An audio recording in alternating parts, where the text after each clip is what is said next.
ជំរាបសួរលោកគ្រូថ្ងៃនេះយើងនឹងរៀនតទៅនឹងចំណុចតូចមួយដែលគឺរបៀបដាក់សញ្ញាចុចសម្រាប់បំពេញចន្លោះគឺរបៀបបែបនេះនៅក្នុង Excel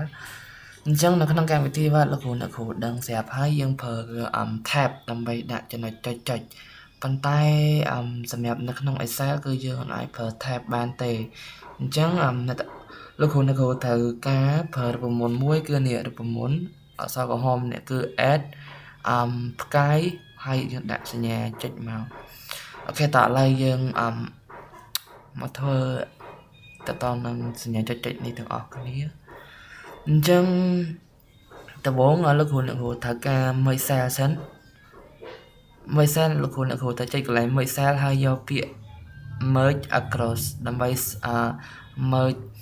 តទៅនឹង column យ៉ាប់អញ្ចឹងបន្តមកទៀតលោកគ្រូទៅសេមកឧទាហរណ៍ដំបូងគេលោកគ្រូដាក់ name អញ្ចឹងទៅទី2គឺលោកគ្រូដាក់ ID ទី3 class ទី4គឺ address បាទអានេះគ្រាន់តែជាឧទាហរណ៍សម្រាប់ឲ្យលោកគ្រូងាយយល់ទេហើយដល់ពេលលោកគ្រូយល់ហើយលោកគ្រូយកទៅប្រើប្រាស់ទៅតាមតម្រូវការទៅអូខេអញ្ចឹងកន្លែងនេះមុននឹងដាក់សញ្ញាចុចបានលោកគ្រូត្រូវទៅសេដំបូងគឺមួយ cell បន្តមកទៀតលោកគ្រូទៅសេមក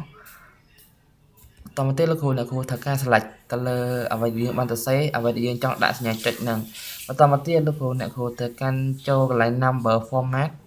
សញ្ញាព្រួយទូចនេះលោកគ្រូចុចមកតមកទៀតលោកគ្រូត្រូវការយកអាក្រមផ្អស់គឺ custom បាទបន្តមកទៀត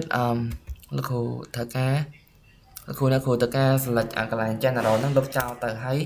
យើងប្រើរូបមន្តនេះគឺ add សញ្ញាចុចsorry add ហើយកែសិនបន្តមកទៀតបានសញ្ញាចុចតាមទៀតលោកគ្រូenter មកគឺវាមានទម្រង់បែបនេះបាទអញ្ចឹងតទៅនឹងវីដេអូចែករំលែកនេះគឺមានតែប៉ុណ្្នឹងទេចាំជួបវីដេអូបន្ទាប់ខ្ញុំនឹងមានចំណុចថ្មីសម្រាប់ចែកជូនទៅដល់លោកគ្រូបន្ថែមទៀតបាទអរគុណច្រើនជំរាបលា